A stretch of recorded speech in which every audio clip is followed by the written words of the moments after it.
പിതാവിൻ്റെയും പുത്രൻ്റെയും പരിശുദ്ധാത്മാവിൻ്റെയും നാമത്തിൽ ആമേൻ. എൻ്റെ പ്രിയപ്പെട്ടവരെ, ഏപ്രിൽ 10 വെള്ളിയാഴ്ച, അമ്മേ പരിശുദ്ധ അമ്മേ, അമ്മേ പരിശുദ്ധ ദൈവമാതാവേ, കൃപാസനത്തിലൂടെ ഞങ്ങൾക്കും ഞങ്ങളുടെ ദേശത്തിനും അമ്മ മധ്യസ്ഥം തേടി തന്ന എല്ലാ അനുഗ്രഹങ്ങൾക്കും കൃപകൾക്കും ഞങ്ങളിപ്പോൾ ഹൃദയം നിറഞ്ഞ നന്ദി പറയുന്നു.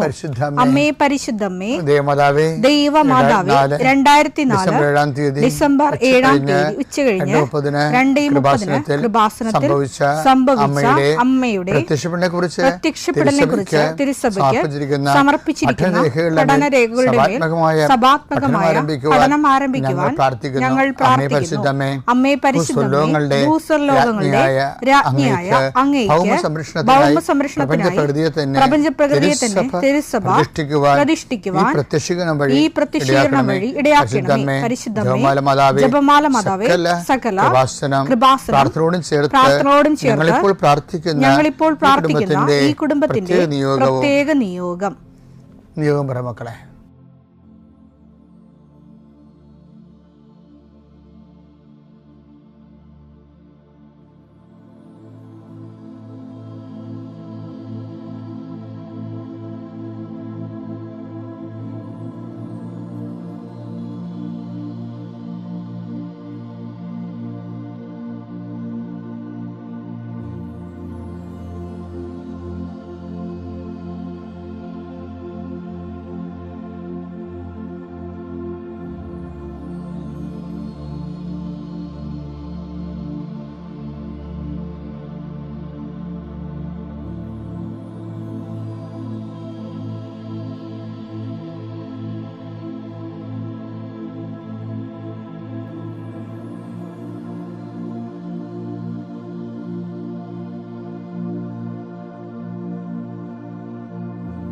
അമ്മയുടെ പ്രത്യക്ഷീകരണത്തിന്റെ ഈ അനുഗ്രഹവേളയിൽ ഞങ്ങൾക്ക് സാധിച്ചു തരുവാൻ കനിയണമേ. ആമേൻ. വിശ്വാസ പ്രമാണം. സർവശക്തനായ പിതാവും ആകാശത്തിന്റെയും ഭൂമിയുടെയും സൃഷ്ടാവുമായ ദൈവത്തിൽ ഞാൻ വിശ്വസിക്കുന്നു. അവിടുത്തെ ഏകപുത്രനും ഞങ്ങളുടെ കർത്താവുമായ ഈശോമിശിഹായിലും ഞാൻ വിശ്വസിക്കുന്നു.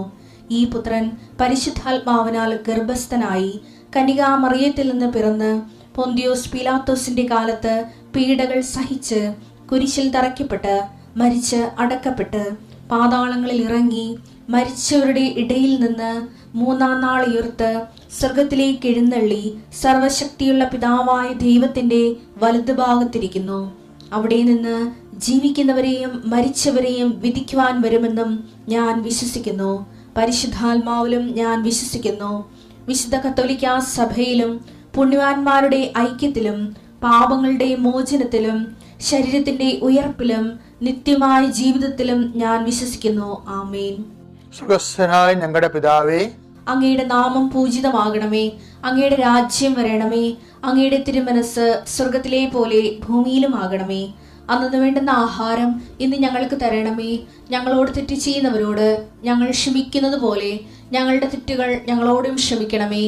ഞങ്ങളെ പ്രലോഭനത്തിൽ ഉൾപ്പെടുത്തരുതേ, തിന്മയിൽ ഞങ്ങൾ രക്ഷിക്കണമേ. ആമേൻ. നന്മ നിറഞ്ഞ മറിയമേ, സ്വസ്തി. കർത്താവ് അങ്ങയുടെ കൂടെ സ്ത്രീകളിൽ അങ്ങ് അനുഗ്രഹിക്കപ്പെട്ടവളാകുന്നു.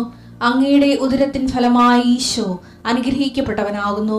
പരിശുദ്ധ മറിയമേ, തമ്പുരാന്റെ അമ്മേ, പാപികളായ ഞങ്ങൾക്ക് വേണ്ടി ഇപ്പോഴും ഞങ്ങളുടെ മരണസമയത്തും തമ്പുരാനോട് അപേക്ഷിക്കണമേ. ആമേൻ. കർത്താവേ, നിന്റെ ഉന്നതമായ നാമത്തിന് സ്തോത്രം ചെയ്യും. കർത്താവേ, നിന്റെ വിശുദ്ധ പൗരോഹിത്യത്തെ മഹത്വപ്പെടുത്തണമേ. കർത്താവെ, സഭയിലുള്ള സാന്നിധ്യം പ്രകടമാക്കണമേ. 40 വർഷം ഞാൻ അർപ്പിച്ച കൃപാന്റെ യുഗതിയാണ്. കൃപാസ്ഥാനത്താറെ ജീവനോടെ പ്രത്യക്ഷപ്പെട്ട മാതാവിന്റെ മാധ്യസ്ഥത ഇന്ന് അങ്ങയുടെ മക്കളെ പ്രാർത്ഥന കൂടുന്ന എല്ലാ മക്കൾക്ക് വേണ്ടി പ്രാർത്ഥിക്കുകയാണ്. കർത്താവെ, മനസ്സ് വേദനിക്കുന്ന എല്ലാ വിഷയങ്ങളും, അവരുടെ മനസ്സ് വേദനിപ്പിക്കുന്ന എല്ലാ വ്യക്തികളും ഇപ്പോഴും ഈശോയുടെ നാമം നിർവീര്യമാകട്ടെ. കർത്താവെ, മനസ്സ് വിഷമിപ്പിക്കുന്ന സാഹചര്യങ്ങൾ, ചെയ്തെടുക്കേണ്ട ഉത്തരവാദിത്തങ്ങൾ, മറ്റുള്ളവർ നമ്മളെ പഴി പറയാൻ സാധ്യതയുള്ള എല്ലാ വിഷയത്തിൻ്റെ മേലും കർത്താവിൻ്റെ കരുണ ചൊരികയും നിങ്ങളെ കർത്താവ് ഇന്ന് നിലനിർത്തി തരികയും ചെയ്യട്ടെ. നിങ്ങൾ പോകുന്ന വഴികൾ, കണ്ടുമുട്ടുന്ന വ്യക്തികൾ, ചെയ്യുന്ന കാര്യങ്ങൾ, യാത്ര ചെയ്യുന്ന വാഹനങ്ങൾ, ഒപ്പിടുന്ന പേപ്പറുകൾ, കൈമാറുന്ന രേഖകൾ, കഴിക്കുന്ന മരുന്ന് എല്ലാം മാതാവിൻ്റെ മധ്യസ്ഥതയിൽ യേശുനാമത്തിൽ അനുഗ്രഹിക്കപ്പെടുകയും നീ ദൈവത്തെ അനുഭവിക്കാൻ ഇന്ന് നിന്നെ സഹായിക്കുകയും ചെയ്യട്ടെ. നിത്യം പിതാവും പുത്രനും പരിശുദ്ധാത്മാശ്രേഷ്ഠ നീക്കുവാണ്. എൻ്റെ പ്രിയപ്പെട്ടവരെ, ഈ നമ്മളിന്നൊരു ന്യായസ്ഥാനത്തെക്കുറിച്ചാണ് ഇപ്പം ചിന്തിക്കണത്. കാര്യം സഭയിലേക്ക് ജനങ്ങൾ ന്യായസ്ഥാനപ്പെടുന്ന ഒരു ടൈമാണിത്. എന്താണ്? ശനിയാഴ്ച പെസഹ ജാഗ്രതയല്ലേ, ന്യായസ്ഥാന വെള്ളം നമ്മൾ ആശീർവദിച്ച് വെക്കുകയും ഞങ്ങൾ സിംഗപ്പൂർ ധ്യാനിപ്പിക്കാൻ ചെന്നപ്പോൾ അവിടുത്തെ അച്ഛൻ ഞങ്ങളോട് പറഞ്ഞു, സിംഗപ്പൂർ 3200ഓളം മനുഷ്യർ, ചൈനക്കാർ ഉൾപ്പെടെ ഉള്ളവർ വേദപാഠം പഠിച്ചുകൊണ്ടിരിക്കുകയാണ് ഒരു കൊല്ലമായിട്ട്. അപ്പോൾ അവർ ഈ പെസഹയ്ക്ക് ജ്ഞാനസ്ഥാനപ്പെട്ട് കാണും. ഇപ്പം ലോകം മുഴുവൻ ഇങ്ങനെ ഒരു 1,142,42 ആയില്ലേ ഇപ്പം കത്തോലിക്കർ. ഇപ്പോഴാണ് ആ കണക്ക് വിട്ടിരിക്കുന്നത്. അപ്പോൾ എൻ്റെ വിഷയം എന്ന് പറയുന്നത്, ഇപ്പോൾ 20,000 പേരോളം ഫ്രാൻസിൽ ഈ ദിവസങ്ങൾ ജ്ഞാനസ്ഥാനപ്പെട്ടു. പല രാജ്യങ്ങളും അങ്ങനെ നടക്കുന്നുണ്ട്, കർത്താവിൻ്റെ വിശ്വസിച്ചുകൊണ്ട് നിത്യജീവൻ പ്രാപിക്കുന്നത്. ഇപ്പം സഭയോട് നമ്മൾ ചോദിക്കുമ്പോൾ, നമ്മൾ ജ്ഞാനസ്ഥാന വ്രതം നവീകരിക്കത്തില്ലേ, അപ്പോഴ് പെസഹ ജാഗരത്തിൽ ഒരു ചോദ്യം ചോദിക്കും. ജ്ഞാനസ്ഥാന വ്രതം ആശീർവദിക്കണ ഇടക്ക് എന്താ ചോദിക്കണത്? നിങ്ങൾ പിശാചിനെ ഉപേക്ഷിക്കുന്നു എന്ന് ചോദിക്കത്തില്ല. അവരുപേക്ഷിക്കുന്നു എന്ന് പറയും. പിന്നെ അച്ഛൻ ചോദിക്കുന്ന അവൻ്റെ ആർഭാടങ്ങൾ ഉപേക്ഷിക്കുന്നു എന്ന് ചോദിക്കും.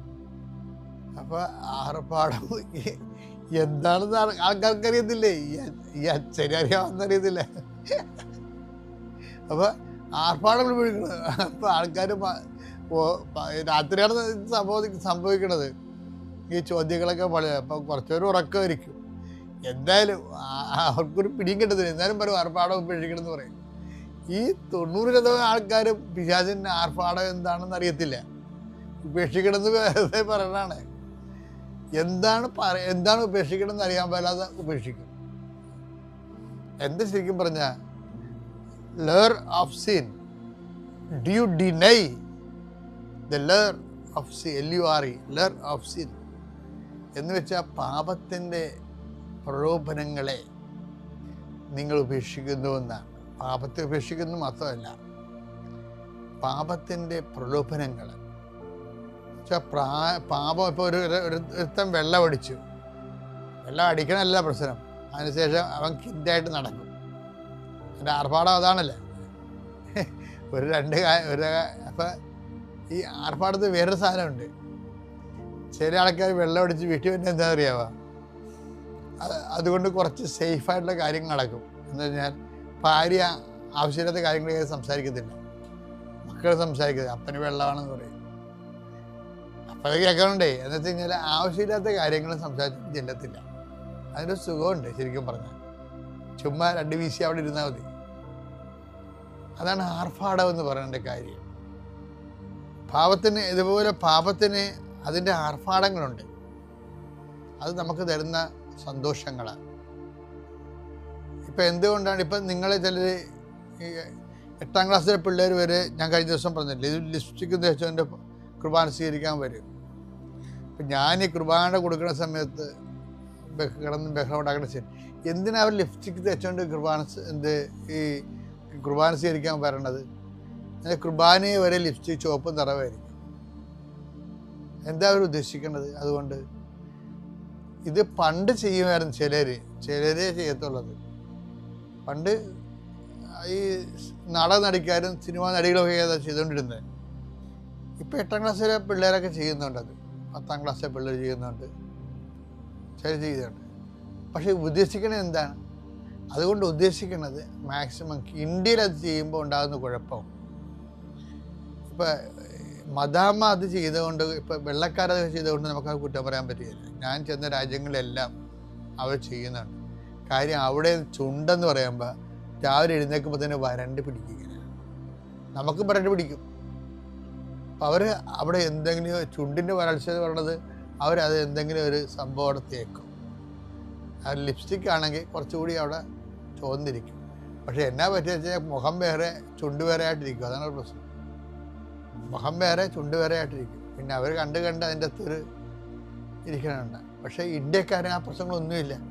ഇവിടെ ആരുടെയും ചുണ്ട് വരണ്ട് പോകത്തൊന്നുമില്ല. ഇവിടെ എന്തിനാ? മറ്റുള്ളവർ നമ്മളെ കാണാൻ വേണ്ടിയാണ്. മറ്റേ ആൺപിള്ളേർ നമ്മളെ കാണാൻ വേണ്ടിയും അത് നല്ലതാണല്ല, സൂപ്പറായിരിക്കണമല്ല, ക്യൂട്ടാണെന്നല്ല എന്നൊക്കെ പറയും. അതാണ് ഈ ആർഭാടങ്ങളെന്ന് പറയുന്നത്. ലർ ഓഫ് സിൻ. നിങ്ങളെ പിശാചിനെ ഉപേക്ഷിക്കുന്നു, അവൻ്റെ ആർഭാടങ്ങൾ ഉപേക്ഷിക്കുന്നു. അതിൻ്റെ അകത്ത് എല്ലാം വരും. നമ്മുടെ ബോഡി പാർട്ടുകൾ മറ്റുള്ളവർക്ക് കാണുന്ന രീതിയിൽ, എന്നിട്ട് നമ്മൾ അതിലൂടെ അവരുടെ ആകർഷണം നമ്മൾ വാങ്ങിച്ചെടുക്കുന്നതിലൂടെ ഉണ്ടാകുന്നതെല്ലാം പാപത്തിൻ്റെ ആർഭാടങ്ങളാണിതെല്ലാം. ഇതെല്ലാം ഉപേക്ഷിച്ചിട്ടാണ് നമ്മൾ ക്രിസ്തുവിനെ സ്വീകരിക്കുന്നത്. ഇതെല്ലാം ഉപേക്ഷിച്ച് നമ്മൾ ക്രിസ്തുവിനെ സ്വീകരിക്കും. ഇതുപോലെ തന്നെ ഒരു വിഷയമാണ് വിശ്വാസത്തിനും ആർഭാടങ്ങളുണ്ടാകും. വിശ്വാസത്തിൻ്റെ ആർഭാടം എന്ന് പറയുന്നത് ഞാൻ ഇന്നലെ പറഞ്ഞതാണ്. വിശ്വാസത്തിൻ്റെ ആർഭാടം എന്ന് പറഞ്ഞാൽ എൻ്റെ ഭൗതിക സാഹചര്യവും ആത്മവിശ്വാസം ജനിപ്പിക്കുന്ന ഭൗതിക സാഹചര്യമാണ് വിശ്വാസത്തിൻ്റെ ആർഭാടം. ഇപ്പം ഉദാഹരണത്തിന് വിശ്വാസത്തിൻ്റെ ആർഭാടം ദൈവം ചിലപ്പോൾ എടുത്തു മാറ്റും. നല്ല കറക്റ്റ് വിശ്വാസം വർക്കൗട്ട് ചെയ്യാൻ വേണ്ടി വിശ്വാസത്തിൻ്റെ ആർഭാടം എടുത്തു മാറ്റും, ഭൗതിക സാഹചര്യം എടുത്തു മാറ്റും. ഇപ്പം പത്രോസ് ദേവാലയത്തിൽ പോകത്തില്ലേ? അതാ വിശ്വാസം അനാർഭാടമായിട്ടാണ് പോണത്. ദേവാലയത്തിൽ വിശ്വാസമുണ്ട്, ആ വിശ്വാസത്തിന് ആർഭാടമില്ലാതെയാണ് പത്രോസ് കയറി പോണത്. പ്രവർത്തനം 3:6. പത്രോസ് പറഞ്ഞു, വെള്ളിയോ സ്വർണമോ എന്റെ കയ്യിലില്ല, എനിക്കുള്ളത് ഞാൻ നിനക്ക് തരും. അതാ, വെള്ളിയുമില്ല, സ്വർണവുമില്ല, ഭൗതിക സാഹചര്യങ്ങളൊന്നുമില്ല. വിശ്വാസത്തിൻ്റെ കട്ടൻ ചായ കുടിക്കാൻ കാശ് ഞാൻ ഇന്നലെ പറഞ്ഞില്ല, അതാണ്. പക്ഷേ തനി വിശ്വാസം വർക്ക് ചെയ്യണത് not by merit but by grace എന്ന് പറഞ്ഞ പോലെ. പണ്ടിത് പഠിപ്പിച്ച ഇയാളാ ഈ പത്രോസിനെ കർത്താവ് ഒരു മീൻ കരുനന്തനില്ലാത്ത കടലിൽ വലറിയാൻ പഠിപ്പിച്ചപ്പോഴും പത്രോസ് ഇത് പറഞ്ഞു, എൻ്റെ കയ്യിൽ ഈ കടലിൽ മീനില്ല, ഈ കടലിൽ കരുനന്തം പോലും ഇല്ല. അത് തന്നെയാണ് ഇപ്പോൾ ഇയാൾ പറയണത്. പൊന്നോ വെള്ളിയോ എൻ്റെ കയ്യിലില്ല. അന്നും പുള്ളി കയ്യിലില്ലാഞ്ഞ കാര്യം പറഞ്ഞു, കടലില്ലാഞ്ഞ കാര്യമാണ് പറഞ്ഞത്. ഈ കടലിൽ കരുനന്തം പോലും ഇല്ല, വലിയ മീനുമില്ല, ചെറിയ മീനുമില്ല. എങ്കിലും നീ പറഞ്ഞത് കൊണ്ട് ഇവിടെ അതാണ് സംഭവിക്കുന്നത്. ഇവിടെയും വിശ്വാസത്തെ ഭൗതിക സാഹചര്യങ്ങൾ വെട്ടിമാറ്റിയിട്ട് അനാർഭാടമായിട്ട് ജീവിക്കേണ്ടി ഒരു അവസരം വന്നിരിക്കുകയാണ്. പറയുന്നത് പൊന്നോ വെള്ളിയോ എൻ്റെ കയ്യിലില്ല, പക്ഷേ എൻ്റെ കയ്യിലൊരാളുണ്ട്, നസ്രായനായ യേശുവിൻ്റെ നാമത്തിൽ നീ എഴുന്നേറ്റ് നടക്കാൻ. എന്തെല്ലാം സംഭവം ഉണ്ടായാലും, പണം പോയാലും ആരോഗ്യം പോയാലും, നമ്മുടെ കയ്യിൽ നിന്ന് ചിലപ്പോൾ പണം പോവും, നമ്മൾ കടക്കാരാവും, ചിലപ്പോൾ ആരോഗ്യം പോവും, പക്ഷേ ക്രിസ്തു ഒരിക്കലും പോകത്തില്ല. ഞാൻ പണ്ട് ഇതിനേക്കാൾ ആരോഗ്യവാനായിരുന്നു. എനിക്ക് ഭക്ഷണങ്ങളൊക്കെ പലതും അത്യവാണി നിങ്ങളോട് പറഞ്ഞിട്ടുണ്ട്. കിഡ്നിയുടെ കുറേ പ്രോബ്ലം ഉള്ളതുകൊണ്ട് പറഞ്ഞിട്ടുണ്ട് ഞാൻ, നിങ്ങളോടെല്ലാം പറഞ്ഞിട്ടുണ്ട് ഞാൻ. പക്ഷേ നോക്കിയേ, ചിലപ്പോൾ ആരോഗ്യം പോവും, പക്ഷെ ക്രിസ്തു പോകത്തില്ല. ഈ അനാരോഗ്യകരമായ സാഹചര്യത്തിലാണ് ഞാൻ ഈ 12 രാജ്യങ്ങളിൽ സുവിശേഷ വേല ചെയ്തിരിക്കുന്നത്. അതെന്താ കാര്യം? പൊന്നും വെള്ളിയും നമ്മുടെ കയ്യിൽ നിന്ന് പോകും, പക്ഷെ ക്രിസ്തു പോകത്തില്ല. അപ്പം നിങ്ങൾക്ക് എന്തെങ്കിലും കടം വന്നു, അല്ലെ പരീക്ഷ തോറ്റു, അല്ലെ കെട്ടിയ കല്യാണം പറഞ്ഞു വെച്ച കല്യാണം പോയി, അല്ലെങ്കിൽ പറഞ്ഞു വെച്ച വിസ പോയി, അല്ലെങ്കിൽ വിസ കിട്ടിയില്ല എന്ന് വിചാരിച്ചുകൊണ്ട് ക്രിസ്തു നിങ്ങൾക്കൊന്ന് പോകത്തില്ല. അതുകൊണ്ട് നിങ്ങൾ ആരും ഇങ്ങനെയുള്ള സാഹചര്യത്തിൽ ഡൗൺ ആകരുത്. എന്തെങ്കിലും നഷ്ടപ്പെട്ടെന്ന് വിചാരിച്ചുകൊണ്ട് ഉടനെ ഡൗൺ ആവരുത്. അപ്പോൾ സന്തോഷമായിരിക്കണം. എന്തെല്ലാം നഷ്ടപ്പെട്ടു, ഉറ്റവർ പോയാലും ഉടയവർ പോയാലും പോകാത്ത ഒരാളാണ് ക്രിസ്തു. ആ ക്രിസ്തു നിൻ്റെ കൂടെ ഉണ്ട്, അത് ഓർത്തേക്കണം. അവൻ്റെ കൂടെ നമുക്ക് ജീവിക്കാം, അതിജീവിക്കാനും പറ്റും. പിതാവിൻ്റെയും പുത്രൻ്റെയും പരിശുദ്ധാത്മാവിൻ്റെയും നാമം.